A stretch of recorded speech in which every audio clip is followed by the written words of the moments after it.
The man who led Philadelphia's most powerful union for nearly 2 decades, he's resigned just hours after his conviction on federal corruption charges. The guilty verdicts for John Dougherty and City Council member Bobby Heenan, well, they've raised a lot of questions about how politics work in Philadelphia. But some of the city's top leaders still don't see that changing anytime soon. NBC 10's Mayk spoke with the mayor about all this today, and she's joining us live outside City Hall with these new developments. Certain things the mayor did not want to talk about, right, Lauren?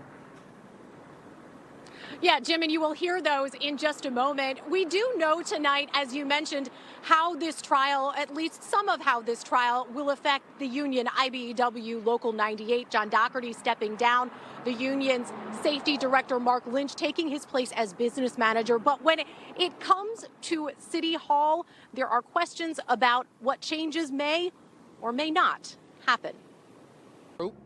Longtime labor leader John Dougherty on his way out, tendering his resignation, heading up the city's powerful electricians union, a day after being convicted of conspiracy and other federal crimes. The vibe is uncertainty.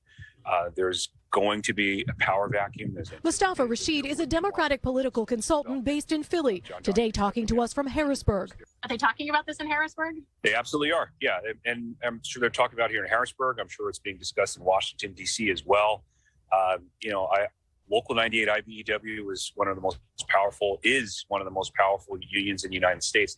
In Philadelphia, Dougherty is credited with amassing that power, gaining influence in the city, helping politicians, including Mayor Jim Kenney, get elected. Is this going to change anything in City Hall? Change what?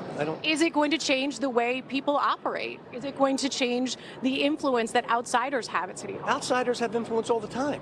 Kenney talking to reporters today in his first on-camera reaction to the convictions of Dougherty and Councilmember Bobby Heenan. I feel bad for them. I feel bad for their families. I feel bad for the fact that they work really hard in bringing a lot of good things to the city, and they got caught up in something they probably shouldn't have, and now they're going to pay the price. After the verdict, an IBEW spokesman said what the men were convicted of was simply lobbying. That way? We disagreed. And that's what do you think? I have my own opinion, which I won't express, but We're asking for your opinion now. My opinion is not important in this. You're the mayor of this city. I understand that, and I think that the jury made a decision, and Bobby Heenan will make a decision based on what's good for his constituents and for the city, and we'll move on. And How do you move on? We moved on from other scandals in the past. I mean, it's not like it hasn't happened before. Kenney asked if he's spoken to Dougherty. I called him this morning, but he didn't answer, so I'll get him later. What do you want to say? None of your business. How's that?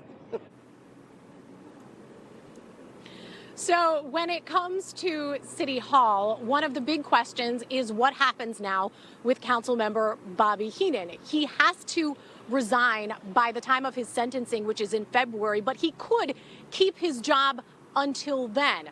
Coming up at 6 o'clock, we'll show you what the mayor and one of Councilmember Heenan's colleagues have to say about that. Live in Center City, I'm Mayk, NBC 10 News.